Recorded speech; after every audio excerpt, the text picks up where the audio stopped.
स्वागत है आपका आई टुडे न्यूज में। प्रवाह प्रभावित क्षेत्रों का दौरा कर पीड़ितों की समस्याएं सुनी मंत्री एमबी पाटिल ने। विजयपुर जिले के सिंदगी तालुक के देवरणावदगी ग्राम पंचायत सीमा अंतर्गत कोमसगी गांव में बाढ़ प्रभावित लोगों के लिए सरकारी प्राइमरी स्कूल में बनाए गए राहत केंद्र का दौरा बृहद एवं मध्यम उद्योग तथा जिला प्रभारी मंत्री डॉक्टर एमबी पाटिल ने किया।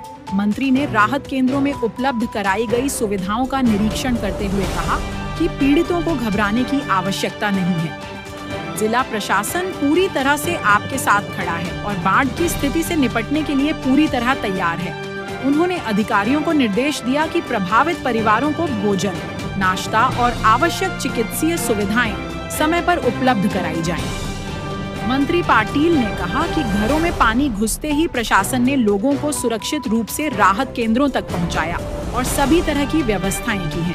उन्होंने आगे कहा कि किसी भी व्यक्ति या पशु की जान को खतरा न हो, इसके लिए जिला प्रशासन ने सभी आवश्यक सुरक्षा कदम उठाए हैं। इसके अलावा मंत्री एमबी पाटिल ने कुमसगी गांव के पास बहने वाली भीमा नदी के तट का भी दौरा किया और बाढ़ की वास्तविक स्थिति का जायजा लिया।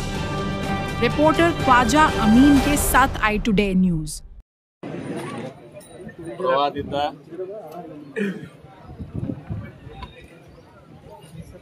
ನಮ್ಮ ವಿಜಯಪುರ ಜಿಲ್ಲೆಯಲ್ಲಿ ಇಂಡಿ ತಾಲೂಕು ಮತ್ತು ಸಿಂದಗಿ ತಾಲೂಕು ಹಳ್ಳಿಗಳು ಮತ್ತು ಗುಲ್ಬರ್ಗ ಜಿಲ್ಲೆಯಲ್ಲಿ ಆಳಂದ ಮತ್ತು ಭಾಗದಲ್ಲಿ ಎಂದೂ ಕಾಣದಂತ ಒಂದು ಪ್ರವಾಹವನ್ನು ನಾವು ಕಂಡಿದ್ದೀವಿ. ಸ್ವಾಭಾವಿಕವಾಗಿ ಇದು ಉಜಿನಿ ಡ್ಯಾಮ್ನಿಂದ ಇವತ್ತು ನೀರು ಬಿಟ್ಟಾಗ ಆಗ್ತಾ ಇದೆ.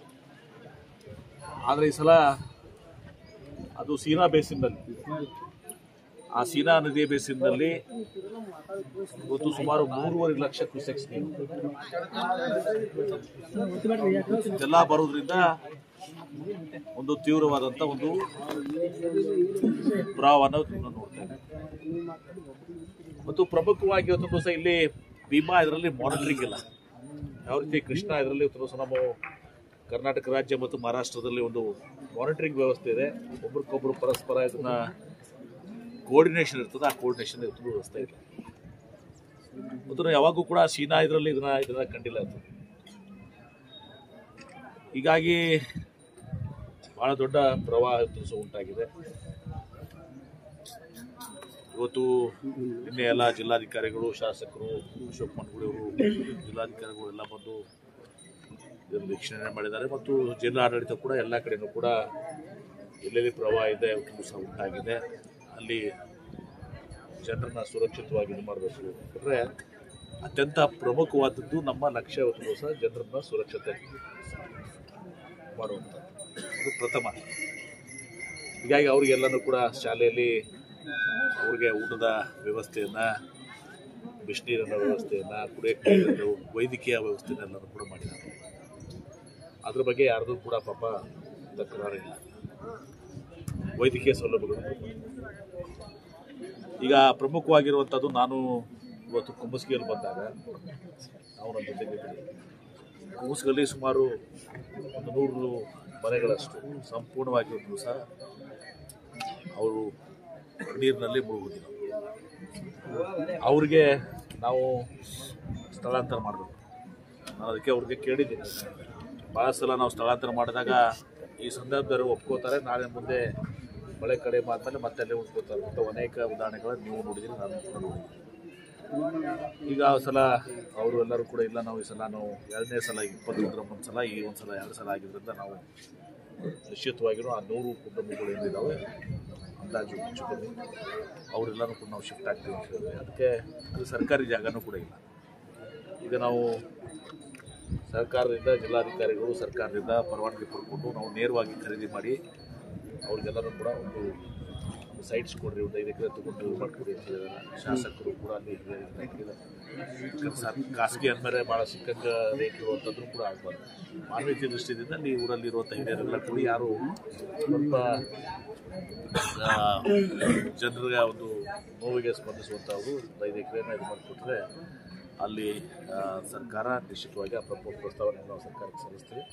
ಸರ್ಕಾರಕ್ಕೆ ನಾನು ಕೂಡ ಒತ್ತಾಯ ಮಾಡ್ತೀನಿ, ಮುಖ್ಯಮಂತ್ರಿಗಳಿಗೆ ಮತ್ತು ನಮ್ಮ ಕಂದಾಯ ಸಚಿವರಿಗೆ ನಾನು ವಿನಂತಿ ಮಾಡಿಕೊಂಡು ಅಲ್ಲಿ ಮಾಡ್ತೀನಿ. ತದನಂತರ ಈಗ ನಾವು ಇಲ್ಲಿ ದೇವನಗಾಂವ್ ಬಂದಿದ್ದೀವಿ. ದೇವನಗಾಂವದಲ್ಲಿ ಇದೀಗ ನೀವು ಕೂಡ ನೋಡಿದ್ರಿ, 77ರಲ್ಲಿ ಈ ಒಂದು ಬ್ರಿಡ್ಜ್ ನಿರ್ಮಾಣ ಆಗಿರುವಂಥದ್ದು. ಭಾಳಷ್ಟು ಹಾಳಾಗಿ ಹೋಗಿದೆ ಸಹ. ಅದನ್ನು ಈಗಾಗಲೇ ಸರ್ಕಾರದಲ್ಲಿ ಅದನ್ನು ಒಂದು ಸ್ಟ್ರೆಂಥನಿಂಗ್ ಮಾಡಲಿಕ್ಕೆ ಒಂದು ಹೊಸ ಪ್ರಸ್ತಾವನೆ ಇದೆ. ಅದನ್ನು ಸ್ಟ್ರೆಂಥನಿಂಗ್ ಮಾಡೋದು ಕೂಡ ಅಷ್ಟೇ ಅವಶ್ಯಕತೆ ಆಗಿದೆ. ಮತ್ತು ಅಲ್ಲಿ ಕುಮಸ್ಗಿಯಿಂದ ಬರುವಾಗ 2 ಬ್ರಿಡ್ಜಸ್ ಕೂಡ ಆಗಬೇಕು ಅನ್ನೋ ಒಂದು ಕಟ್ಕೊಂಡು ಹೋಗ್ಬಿಟ್ಟಿದ್ದಾರೆ. 2 ಕಡೆ ಬ್ರಿಡ್ಜಸ್ ಆಗಬೇಕು. ಈಗ ನಾವು ಸುತ್ತ ಹಾಕ್ಕೊಂಡಿದ್ದು ಬಂದಿದ್ದೀವಿ. 10 ಕಿಲೋಮೀಟರ್ನಲ್ಲಿ ನಾವು ಕುಮಸ್ಗಿಗೆ ಹೋಗ್ತಿದ್ದೀವಿ. ಸೊ ಇದೆಲ್ಲವೂ ಕೂಡ ನಮ್ಮ ಮುಂದಿದೆ. ಮತ್ತು ಬೆಳೆಗಳ ನಾಶ, ಇವತ್ತು ನಾವು ಅಲ್ಲಿ ಪ್ರಥಮವಾಗಿ ನಾವು ಹತ್ತಿಯನ್ನು ನೋಡಿದ್ದೀವಿ, ಫುಲ್ ಕರಗಾಗಿ ಹೋಗ್ಬಿಟ್ಟಿದೆ. 100% ಲಾಸ್ ಇದೆ.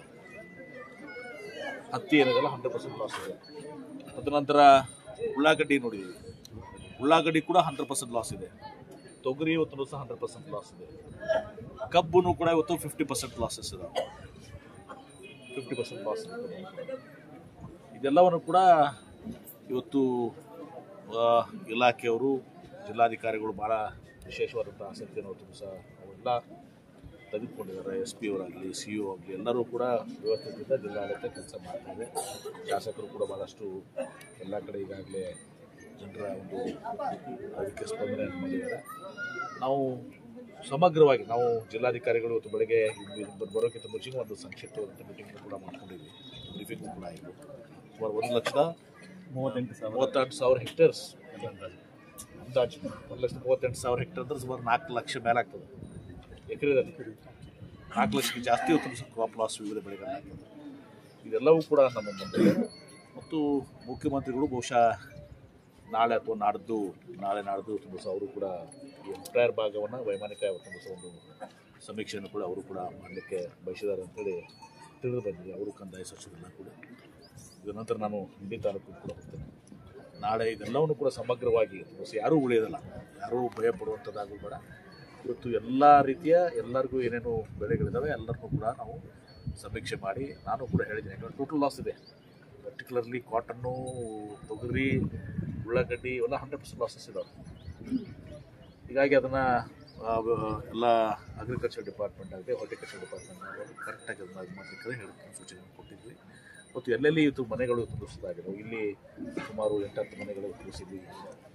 ಈ ಎಲ್ಲಕ್ಕೂ ಕೂಡ ಸೂಕ್ತವಾದಂಥ ಒಂದು ಅವ್ರಿಗೆ ಪರಿಹಾರ ಕೊಡುವಂಥದ್ದು, ಅವ್ರಿಗೆ ಸ್ಥಳಾಂತರ ಮಾಡುವಂಥದ್ದನ್ನು ಇವತ್ತು ಸಹ ಜಿಲ್ಲಾ ಉಸ್ತುವಾರಿ ಸಚಿವನಾಗಿ ಭಾಗದ ಶಾಸಕರ ಒಂದು ಸಹಯೋಗದಿಂದ ಜಿಲ್ಲಾ ನಾವೆಲ್ಲ ತುರ್ತು ಪರಿಹಾರ ಇರೋದು ಮುಖ್ಯಮಂತ್ರಿಗಳು ಚರ್ಚೆ ಮಾಡ್ತೀವಿ. ಈಗ ಕೊಡ್ತಾ ಇದ್ರಿ, ಈಗ ಅವ್ರಿಗೆ ಊಟ ಅದೆಲ್ಲನೂ ಕೂಡ ಕೊಡ್ತಾ ಇದ್ದಾರೆ. ಮತ್ತು ಈಗ ಅವ್ರಿಗೆ ಮನೆಯಲ್ಲಿ ಅವ್ರಿಗೆ ಏನು ಅವರ ಅರಿವಿಗಳು ಆಗಲಿ, ಪಾತ್ರೆಗಳು ಆಗಲಿ, ಆ ಪಾತ್ರೆನೂ ಕೂಡ ಒಂದು ಕಿಟ್ಟನ್ನು ಕೊಡ್ತಾರೆ. ಅವ್ರಿಗೊಂದು ಇದು ಲಾಸ್ ಆಗಿದ್ದಕ್ಕೆ ಒಂದು 5,000 ರೂಪಾಯಿನೂ ಕೂಡ ಕೊಡ್ತಾರೆ. ಇದೆಲ್ಲನೂ ಕೂಡ ತುರ್ತು ಪರಿಹಾರ ಕೊಡ್ತೀವಿ. ತಾವರ್ಕೇಡಿ ಗ್ರಾಮಸ್ಥರು ಸರ್ ನಮಗೆ ಸೈಟ್ ಕೊಟ್ಟಿದ್ದಾರೆ, ಒಂದು 50,000 ಕೊಟ್ಟು ಶೆಡ್ ಹಾಕ್ಲಿಕ್ಕೆ ಅನುಮತಿ ಕೂಡ ಕೊಡಬೇಕು. ಶೆಡ್ ಹಾಕ್ಲಿಕ್ಕೆ ಒಂದು 50,000 ಕೊಡಲಿ ಅಂತ ಹೇಳಿ, ಅಂದ್ರೆ ನಾವು ಶಿಫ್ಟ್ ಆಗ್ತೀವಿ ಅಂತ ನೋಡಿ. ಇದೆಲ್ಲ ವಿಚಾರ ಮಾಡೋಣ ಆಮೇಲೆ ಸರ್.